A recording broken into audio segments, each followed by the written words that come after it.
परमेश्वर ने नूह की और जितने बनेरे पशु और घरेलू पशु उसके संग जहाज में थे उन सबों की सुधि ली। और परमेश्वर ने पृथ्वी पर पवन बहाई और जल घटने लगा और गहरे समुद्र के सोते और आकाश के झरोखे बंद हो गए और उससे जो वर्षा होती थी सो भी थम गई। और 150 दिन के पश्चात जल पृथ्वी पर से लगातार घटने लगा। 7वें महीने के 17वें दिन को जहाज अरारात नाम पहाड़ पर टिक गया और जल 10वें महीने तक घटता चला गया और 10वें महीने के पहले दिन को पहाड़ों की चोटियां दिखलाई दी। फिर ऐसा हुआ कि 40 दिन के पश्चात नूह ने अपने बनाए हुए जहाज की खिड़की को खोलकर एक कौवा उड़ा दिया। वो जब तक जल पृथ्वी पर से सूख न गया तब तक कौवा इधर उधर फिरता रहा। फिर उसने अपने पास से एक कबूतरी को उड़ा दिया कि देखे कि जल भूमि से घट गया कि नहीं। उस कबूतरी को अपने पैर के तले टेकने के लिए कोई आधार नहीं मिला, सो वो उसके पास जहाज में लौट आई।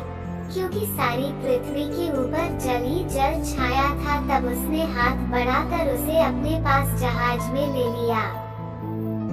तब और 7 दिन तक ठहरकर उसने उसी कबूतरी को जहाज में से फिर उड़ा दिया।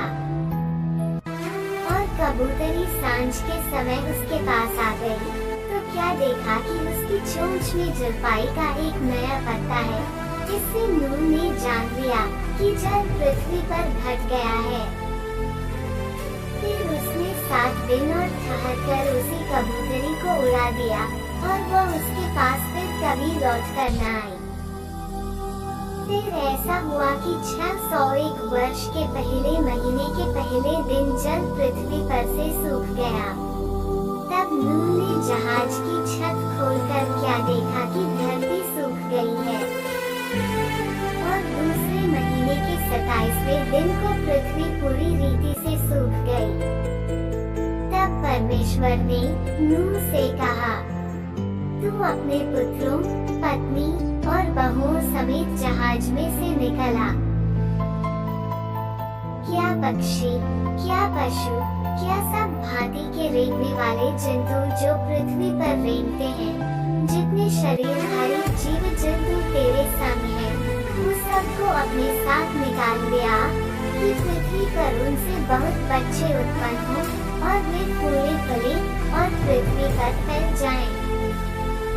तब नूह और उसके पुत्र और पत्नी और बहुएं निकल आई और सब चौपाए रेंगने वाले जंतु और पक्षी और जितने जीव जंतु पृथ्वी पर चलते फिरते हैं, सो सब जाति जाति करके जहाज में से निकल आए।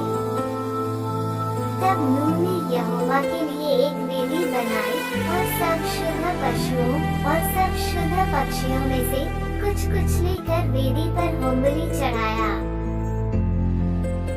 इस पर यहोवा ने सुखदायक सुगंध पाकर सोचा कि मनुष्य के कारण मैं फिर कभी भूमि को शाप न दूंगा।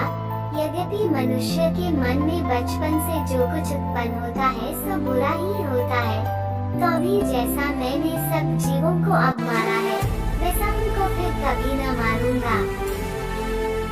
अब से जब तक पृथ्वी बनी रहेगी तब तक बोने और काटने के समय ठंड और तपन, धूपकाल और शीतकाल, दिन और रात निरंतर होते चले जाएंगे।